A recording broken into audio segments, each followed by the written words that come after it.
আমি আগেই জানতাম এমন কিছু হবে। জানতে যদি তবে তখন হ্যাঁ করেছিলে কেন? শোনো, আমি ইচ্ছে করে হ্যাঁ তো করিনি। ভূতে করেছিল। আমি হ্যাঁ করেছিলাম স্বেচ্ছায় না, চাপে পড়ে। হাসালে মোড়ে। তোমার মতো মেয়েরা আবার চাপে পড়ে বিয়ে করে নাকি? তুমি কিন্তু বাঁকা করে কথা বলছো। জানো তো আমার বাঁকা কথা ভালো লাগে না। যা বলার সোজাসুজি বলো। আমি বাঁকা করে কথা বলছি পুষ্পিতা? আমি? হ্যাঁ হ্যাঁ, তুমি। বিয়ের আগে কত কথা, কোথায় সব? খুব তো বলেছিলে নিজের মতো করে রাখবে, খুব আড্ডা হবে, দুজনে মিলেমিশে সব সাজাবো, তোমার সব কষ্ট আমি ভুলিয়ে দেব। তবে কেন আজ এমন হচ্ছে আশিস? মা মা মা, হু, মা মা। ও মা, তুমি কাঁদছো কেন মা?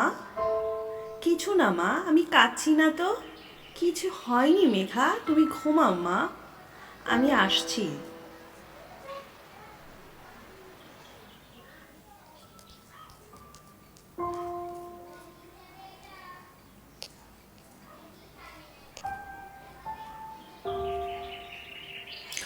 পুষ্পিতা খুব কষ্টে নিজের কান্নাকে আগলে রেখে ফ্রেশ রুমে চলে যায়। আশিস মেয়ের কাছে মশারির মাঝে বিছানায় গিয়ে ওঠে। এই তো কয়েক মাস হলো আশিস আর পুষ্পিতার বিয়ে হয়েছে। আয়নার সামনে হাত মুখ ধুয়ে দাঁড়াতেই কান্নার ঝড় আসে যেন। আয়নায় দেখা মেয়েটার চোখে চোখ রেখে পুষ্পিতা কাঁদছে, কিন্তু শব্দ নেই। বরফ গলে গেলে যেমন করে জল পড়ে, ঠিক তেমন করে পুষ্পিতার চোখ থেকে যেন জল গলে গলে পড়ছে। কোথায় রাসান আর কোথায় আশিস? খুব ইচ্ছে করছে রাসানকে জড়িয়ে ধরতে। রাসান, তুমি কই? আমি যে আর পারছি না। ওহ রাসান, কেন তুমি আমায় আর রাখলে না তোমার কোলে? কেন তোমায় কেড়ে নিলে তোমার হাতের উপর মাথা রেখে নিশ্চিন্তে ঘুমানোর অধিকার? কেন রাসান?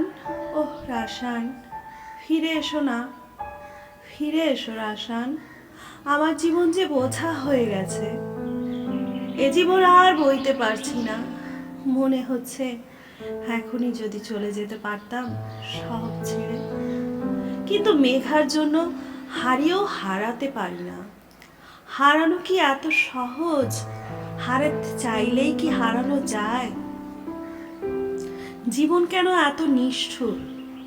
আমি তো বেশ ছিলাম রাসানের সাথে, একে একে সব মনে আসে। অথচ এমন কি কথা ছিল? ভাগ্য কত নির্মম, যেটা হবার কথা ছিল না সেটাই ঘটে যায় জীবনে। মেয়েটা এখনো কাঁদছে, একটু ইচ্ছে করছে না দরজা খুলে মেঘা আর আশিসের সামনে দাঁড়াতে। ইস, এই মুহূর্ত যদি ভ্যানিশ হয়ে যাওয়া যেত। তখন বসন্তকাল, গাছে গাছে নতুন পাতা, পাখি আর ফুলের সমারোহ। রাসান আর পুষ্পিতা প্রথম একে অপরের প্রেমে পড়েছিল। প্রণয়ের এক পর্যায়ে তারা বিয়ে করে নিল। উভয় পরিবারের সম্মতিতে বিয়ে হয়েছিল। বেশ সুখে কাটছিল ওদের জীবন। দুই সুখী, টোনা আর টুনি। প্রায় ওরা সময় পেলে ঘুরতে যেত। এত সুখে টোনাটুনি ঠিক করলো বাবু নিবে। কত ডাক্তার যে দেখালো ওরা, বাবু আর আসে না। পুষ্পিতার একদিন ভীষণ পেটে ব্যথা। রাসান বাইকে করে পুষ্পিতাকে নিয়ে হাসপাতালে চলে গেল। পুষ্পিতা ব্যথায় ছটফট করছে। ডাক্তার ওষুধ দিল আর আল্ট্রাসাউন্ডও করলো। রাসানকে ডাক্তার জানিয়ে দিল তার পুষ্প মা হতে চলেছে। ছোট্ট ছ্যাঁক ধরা পড়েছে আর প্রেগন্যান্সি টেস্ট রিপোর্ট পজিটিভ। রাসান বাইকে উঠেই মিরর গ্লাসটা এমন করে দিল যাতে পুষ্পিতাকে দেখা যায়। পুষ্পিতা দেখছে রাসান আনন্দে কাঁদছে। খুব আনন্দে দিন যাচ্ছে চলে। যত সময় ঘনিয়ে আসে রাসানের আকুলতা বাড়তে থাকে। কবে দেখবে সে তার সন্তানকে? একদিন ঝুম বৃষ্টির দিনে পুষ্পিতা ছাদে গিয়ে পড়ে যায়, ব্যথা ওঠে। খবরটা রাসানের কানে যেতে 2 মিনিটও লাগে না। প্রযুক্তি কত দ্রুত চলে। রাসান ছুটে আসে, পিছন থেকে একটা ট্রাক রাসানকে নিয়ে যায় দূরে, বহু দূরে। পুষ্পিতার জ্ঞান ফিরে আসে, বন্ধ চোখ খুলে দেখে রাসান পাশে নেই। তুমি নেই এই ঘরে, তুমি নেই। নিষ্পলক চেয়ে থাকা, মনে পড়ে তুমি ঘুমোচ্ছ অন্য কোনো পৃথিবীতে। এভাবেই পৃথিবীর রং বদলে যায়। ছেলে কি মেয়ে হলো সে খবর নিতে ভুলে যায় পুষ্পিতা। হাই জীবন, রাসান আর নেই।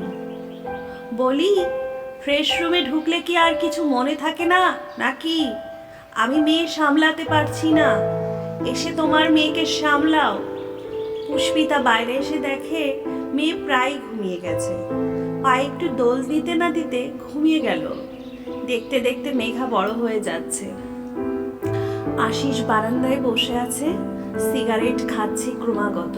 রাত বাড়ছে, ঘুমোতে এসো আশিস। আমার ঘুম আসছে না, তুমি ঘুমাও। ক্লান্ত পায়ে বিছানার দিকে এগিয়ে যায় পুষ্পিতা। সারাদিন কিচ্ছু খাওয়া হয়নি, খেতে ইচ্ছে করছে না। মেয়ের বুকে হাত রেখে ঘুমিয়ে যায় পুষ্পিতা।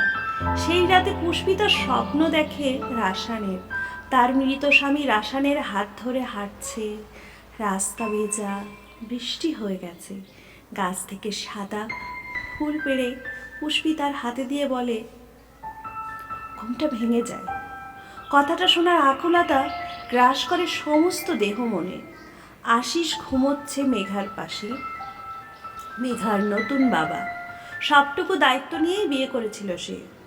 আমি আর বিয়ে করতে চাইনি কখনো। মেঘাকে নিয়ে দিব্যি জীবনটা কেটে যেত আমার। বাবার বড় ভাইয়া চাইলেন না। আমার সেদিন মনে হলো আমি সত্যি পরিবারের জন্য বোঝা হয়ে দাঁড়িয়েছি। সবার মুখের দিকে চেয়ে দেখলাম সবাই চাচ্ছে আমি যেন বিয়েটা করি। আমার দ্বিতীয় বিয়ে। শুরুতে আমার অপছন্দ ছিল সে কেন বিধবা আর একটা বাচ্চার মাকে বিয়ে করতে চায়। আমার যুক্তি সবার চাওয়ার কাছে হেরে গিয়েছিল। আমি হেরে গিয়েছিলাম পারিবারিক দায়বদ্ধতার কাছে। তাই তো আমার অপছন্দ সত্ত্বেও আশিসের সাথে বিয়ে করতে হলো আমার। আশিস কথায় কথায় রাসানকে ডেকে আনে। যে মানুষটা চলে গেছে তার সাথে হিংসে করা কখনো চলে না। সে তো ব্যস্ত তার জীবনের হিসেব দিতে অন্য কোথাও। আশিস উঠতে বসতে কথায় ভুল ধরে, বোঝাতে গেলে ভুল বোঝে। মেঘাকে তার করে নিতে পারেনি, তাই তো সে চাপ দেয় এখনই আশিসের সন্তান ধারণ করার জন্য। আশিসের শেষ কথা, হয় বাচ্চা নাও, না হয় আমার জীবন থেকে চলে যাও। পুষ্পিতা ভাবে এই পৃথিবীর কোনো বাবা মা সন্তানের খারাপ চান না, তবুও তারা ভুল করেন। সুখ কেনার জন্য জোর করে বিয়ে দেন, অথচ বিয়ের পর মেয়েটি সুখী না হলেও বলতে পারে না, মুখ ফুটে সব সহ্য করে যায়। উৎসর্গ করে নিজের সব চাওয়া পাওয়া, আনন্দ তাদের মুখে হাসি দেখার জন্য। আর মনের মাঝে বছরের পর বছর বয়ে নিয়ে বেড়ায় সুখের অসুখ। পুষ্পিতা ঠিক করে মেঘাকে তার মতো করে বেড়ে উঠতে দেবে। আর যাই হোক, তার মেয়েকে চাপে পড়ে বিয়ে হতে দেবে না সে। সূর্য উঠছে একটু একটু করে। পুষ্পিতা সূর্য ওঠার আলোর সাথে সাথে জেগে ওঠে। অনেক কাজ পড়ে আছে, আর কারো বোঝা নয়, তাকে অনেক কাজ করতে হবে। অনেক কাজ পৃথিবীর কাছে রেখে যেতে হবে নতুন এক ইতিহাস।